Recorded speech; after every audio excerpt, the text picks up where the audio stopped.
Happy New Year. Thank you for subscribing. And after watching this video, please give this video a thumbs up. Hit the notification bell. Would mean a lot. Or give it a thumbs down if you did not like this video. I find myself in Westbury, New York, Nassau County. Driving through the town here, and well-known area for Spann Watson. And I want to tell you about Spann Watson. Born in 1916, passed away in 2010. He was a Tuskegee Airman serving in World War II. Now, the Tuskegee Airmen were a group primarily of African-American military pilots, fighter and bomber, and airmen who fought in World War II.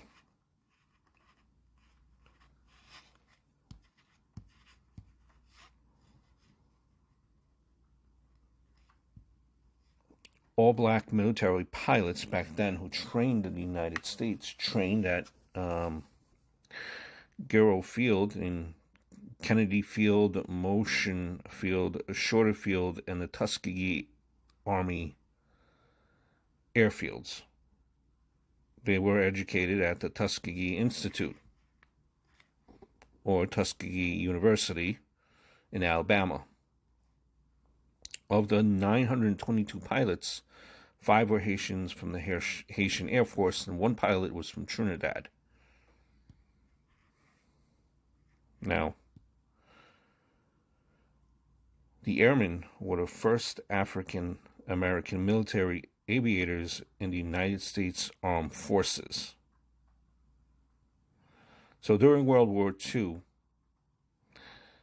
many black Americans in many U.S. states were still subject to the Jim Crow laws, and the American military was racially segregated, as was much of the federal government. The airmen were subjected to discrimination both within and outside of the Army.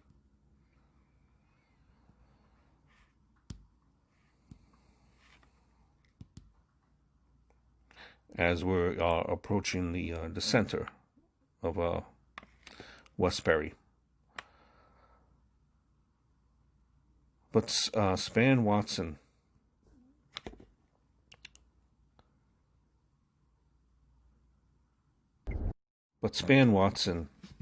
he was given gold medal in recognition of his service, along with the Tuskegee Airmen and their widows in 2007. I'll tell you a little bit about this brilliant man and his service.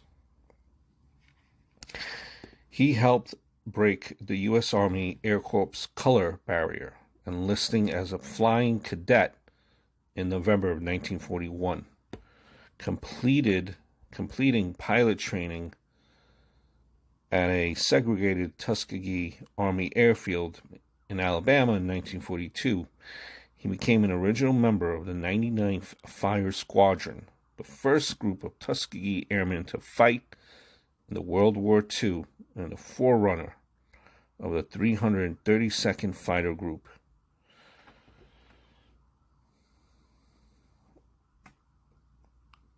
On June 9th, 1943, as a member of a flight of 6 P-40s led by First Lieutenant Charles Dryden, he participated in World War II's first aerial combat engagement between black Americans and the Luftwaffe. He flew combat missions with the 99th, flying P-40s from North Africa, Sicily, and the Italian mainland.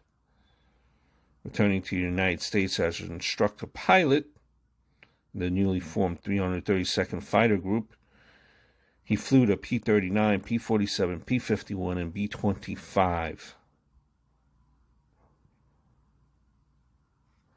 While at the Freeman Field, he participated in the Freeman Field Mutiny against segregated base facilities. After the war, he served as the 99th's operations officer until the 332nd was disbanded with the integration of the Air Force in 1949.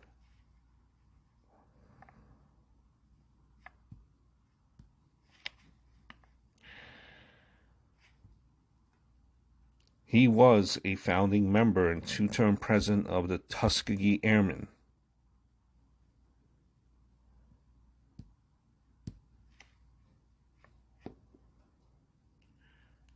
Numerous awards, including the NAA Henderson Trophy for lasting contributions to the promotion and advancement of aviation, and the Congressional Gold Medal for service as a Tuskegee Airman.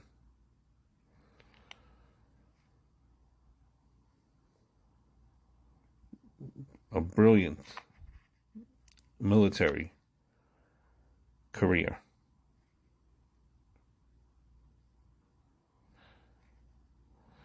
Spann's Air Force career lasted over 23 years, during which he qualified as a command pilot and accumulated over 5,000 flight hours. He retired from active duty as Lieutenant Colonel on December 1st, 1967.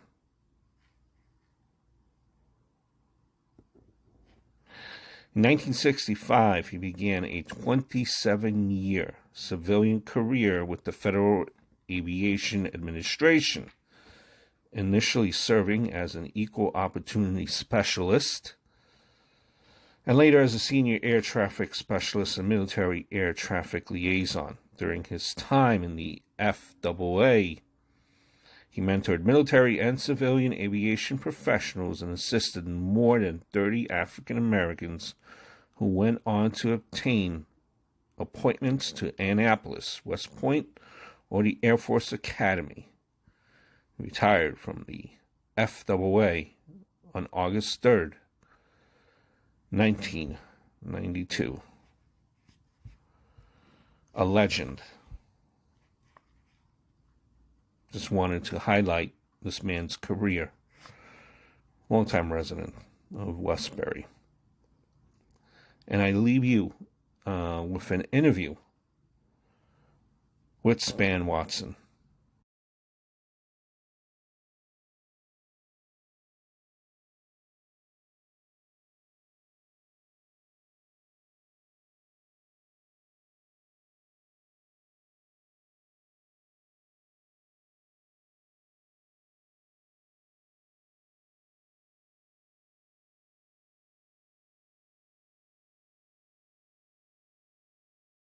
Program. Well, he ought to. No. I'm Spann Watson, Lieutenant Colonel of the United States Air Force, retired. Our great aim, once we got to Tuskegee, was don't let people down. Don't let the black people in America down. You have to make it. You have to do it.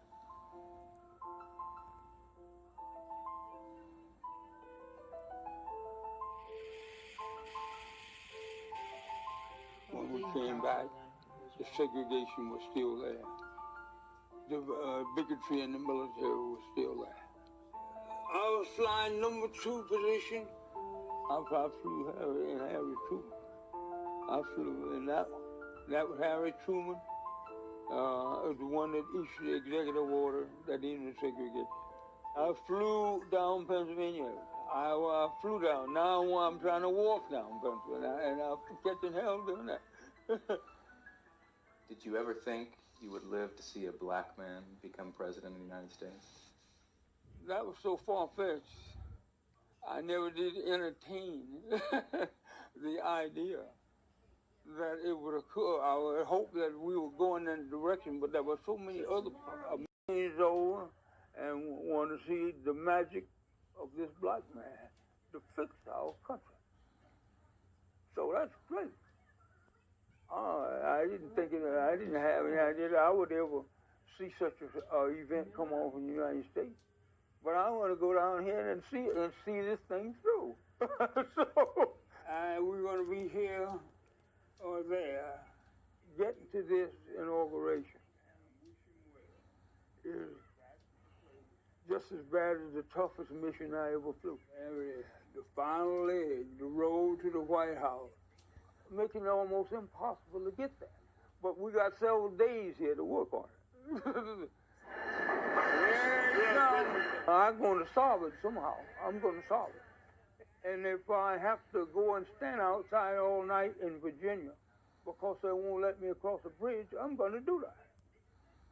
The impact of what the Tuskegee Airmen have done, especially for this country, and to be represented there, it's amazing. And it's definitely, I'm glad that Mr. Watson, as well as some of his fellow airmen, are still alive to go and attend.